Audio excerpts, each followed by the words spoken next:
Hi friends, welcome back to my channel. இன்றைக்கி நம்ம சேனலில் குழுன்னு ஒரு நுங்கு கடப்பாசி பார்க்க போகிறோம். எப்படி செய்கிறதுன்னு பார்க்கலாம்.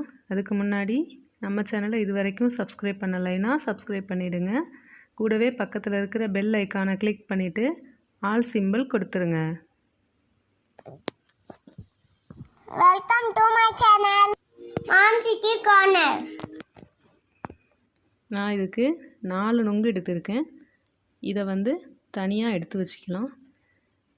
அடுப்பில் ஒரு பாத்திரம் வச்சு 1.5 கப்பு அளவு தண்ணி சேர்த்து கொதிக்க விடலாம்.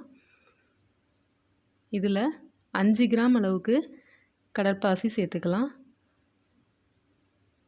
ஒரு சிட்டிகை உப்பு. இது எல்லாம் சேர்ந்து நல்லா கொதிக்கணும். கடல்பாசி நல்லா கரையணும்.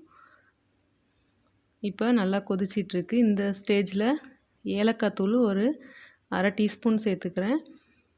சீனி ஒரு குழிக்கரண்டி அளவு நான் சேர்க்குறேன். உங்கள் இனிப்புக்கு தகுந்த மாதிரி நீங்கள் சேர்த்துக்குங்க. இப்போ எல்லாமே நல்லா கரைஞ்சிடுச்சு.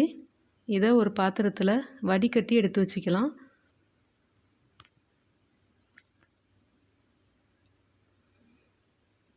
இப்போ வடிகட்டியாச்சு பாருங்கள். சட்டுன்னு செஞ்சிடலாம். 5 நிமிஷம்தான் ஆகும்.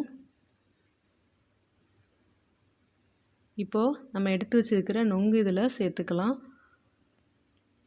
பாருங்கள், பார்க்கவே எவ்வளோ சூப்பராக இருக்குது பாருங்கள். இப்போ இதை நல்லா மிக்ஸ் பண்ணி விட்டு பவுலில் ட்ரான்ஸ்ஃபர் பண்ணிக்கலாம். ஒரு பவுலில் நான் ப்ளைனாக ஊற்றுறேன். இன்னொரு பவுலில் கொஞ்சம் பசும்பால் சேர்த்து ஊற்றுறேன்.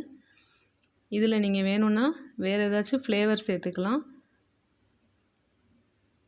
தேங்காய் பால் கூட சேர்க்கலாம். இதில் ரொம்ப ருசியாக இருக்கும்.